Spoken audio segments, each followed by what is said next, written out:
Hello students, आज हम शून्य कोटि अभिक्रिया पढ़ेंगे। लास्ट वीडियो में हमने इसकी इकाई आपको निकालनी बताई थी। शून्य कोटि अभिक्रिया, कोई भी रिएक्शन है वो रिएक्टेंट से क्या बनाता है, प्रोडक्ट बनाता है। इसके लिए जो हम रेट ऑफ रिएक्शन लिखते हैं यानी वेग लिखते हैं वो क्या होता है, वेग इक्वल टू वेग स्थिरांक के इंटू कंसंट्रेशन R की पावर n। ये n क्या है, अभिक्रिया की कोटि हो गई। अभिक्रिया का वेग क्या हो जाएगा, तात्कालिक वेग जैसे लिखते हैं हम लोग, अभिक्रिया का तात्कालिक वेग dr/dt। चूंकि ये क्या है, रिएक्टेंट है तो ये विघटित होता है, इसलिए इसके आगे क्या लगाएंगे, माइनस साइन लगाएंगे, into equal to k into R की पावर n। चूँकि हम किसके लिए बात कर रहे हैं, यहाँ n का मान क्या होगा, 0 होगा, क्योंकि ये हम बात कर रहे हैं शून्य कोटि अभिक्रिया के लिए। तो d into concentration R/dt equal to minus का ये होगा, क्योंकि ये क्या होता है, जो रिएक्टेंट है वो विघटित होता है, इंटू k इंटू R की पावर यहाँ पे क्या हो जाएगा, 0। जब किसी की पावर 0 होती है तो उसका मान क्या आ जाता है, 1 आ जाता है। तो ये क्या हो जाएगा, minus d into concentration R/dt equal to k into 1। तो हम इसको क्या लिख सकते हैं, k लिख सकते हैं। अब इसको आगे सॉल्व करते हैं, यानी माइनस साइन और dt को उधर भेज दे तो क्या हो जाएगा, d into concentration upon R equal to minus k into dt। अब क्या करेंगे, दोनों ओर समाकलन करेंगे। दोनों ओर समाकलन करने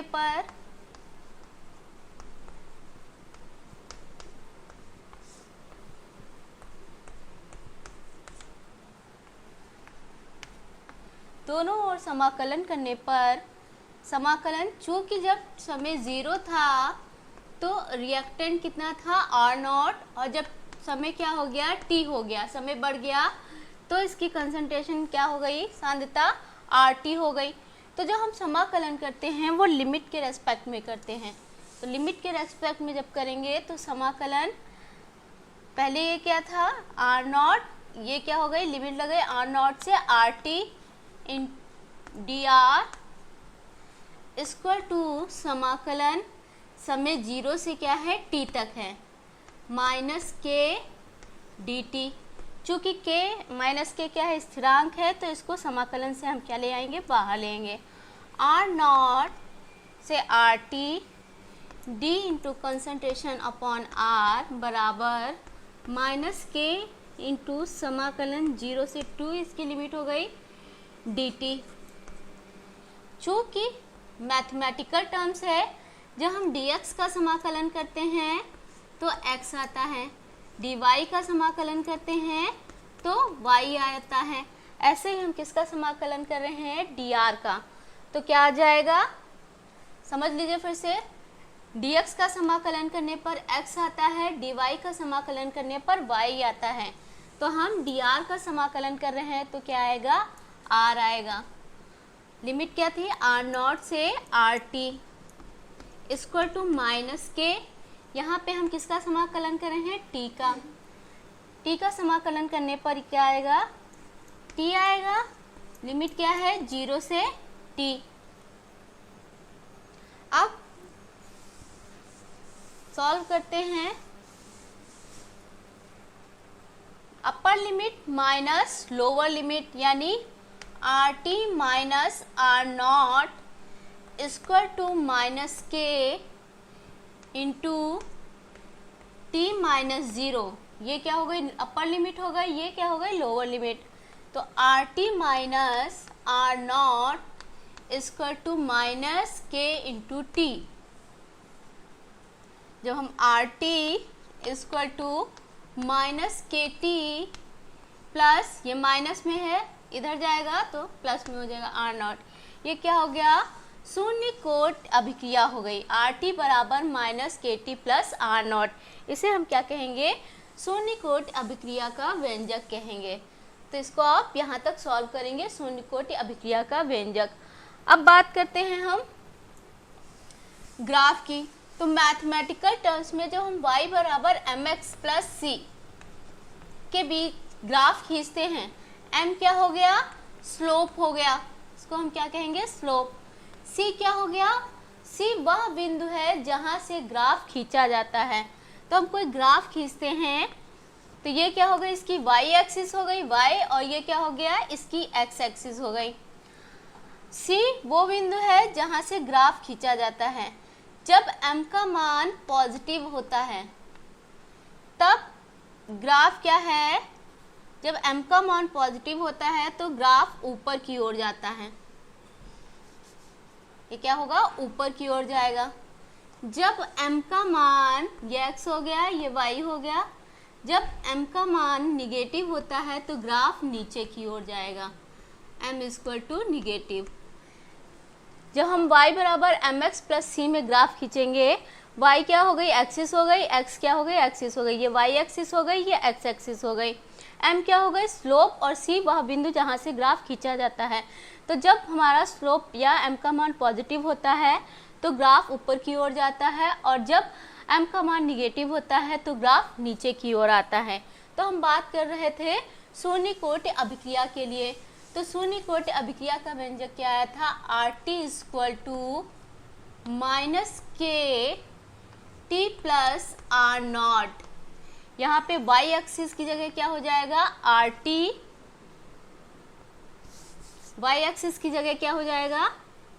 RT, x एक्सिस की जगह क्या हो जाएगा? T।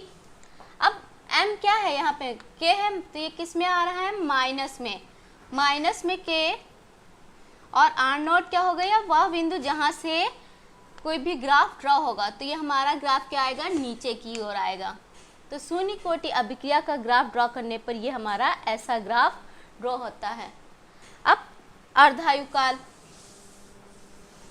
अर्धायुकाल half life period. जो अर्धायुकाल है वह अभिक्रिया के उस समय को बताता है जब अभिकारक की सांद्रता अपनी प्रारंभिक सांद्रता की आधी रह जाती है। इसे हम टी हाफ से डिनोट करते हैं।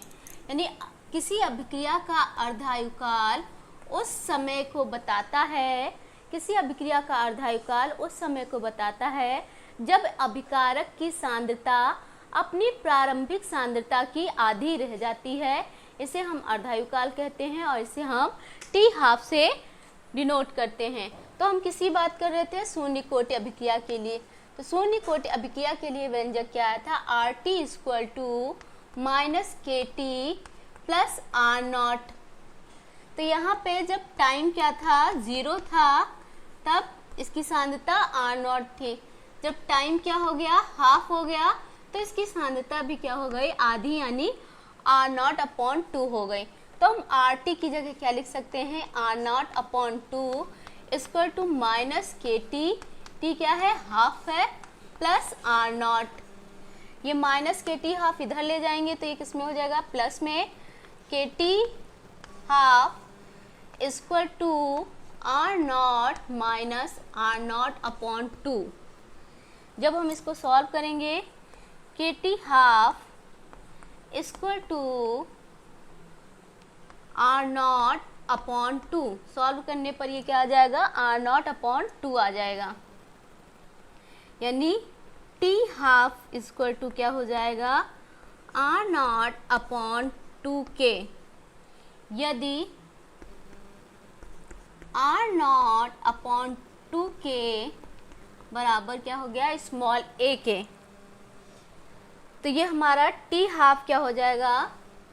T हाफ इस किसके समानुपाती हो जाएगा? a के समानुपाती हो जाएगा। यानी शून्य कोटि अभिक्रिया के लिए जो अर्धायुकाल है वो आप अभिकारक की प्रारंभिक सांद्रता के समानुपाती होती है। शून्य कोटि अभिक्रिया के लिए अर्धायुकाल अभिकारक की प्रारंभिक सांद्रता के समानुपाती होती है। T½ समानुपाती A क्या है? अभिकारक की प्रारंभिक सांद्रता है। तो ये हो गया शून्य कोटि अभिक्रिया के लिए अर्धायु काल। अब हम बात करते हैं इसके उदाहरणों की। फॉर एग्जाम्पल, जो शून्य कोटि की अभिक्रिया है वो एक कंडीशन के अंतर्गत ही होती है। जैसे H2 + Cl2 एरो के ऊपर H यानी सूर्य का प्रकाश गिव्स आउट टू HCl, यानी जब हम सूर्य के प्रकाश की उपस्थिति में बंद पात्र में हाइड्रोजन का हैलोजिनेशन यानी क्लोरीनीकरण या ब्रोमीनीकरण कराते हैं, तब ये शून्य कोटि अभिक्रिया होती है। जब हम N2O का Au उत्प्रेरक के पृष्ठ पर अपघटन करते हैं तब ये शून्य कोटि अभिक्रिया होती है। ऐसे ही 2HI का जब हम Au उत्प्रेरक की उपस्थिति में अपघटन करते हैं तब ये हमारी शून्य कोटि अभिक्रिया होगी। 2NH3 यानी अमोनिया का जब हम टंगस्टन उत्प्रेरक की उपस्थिति में अपघटन करते हैं तब ये शून्य कोटि अभिक्रिया होगी।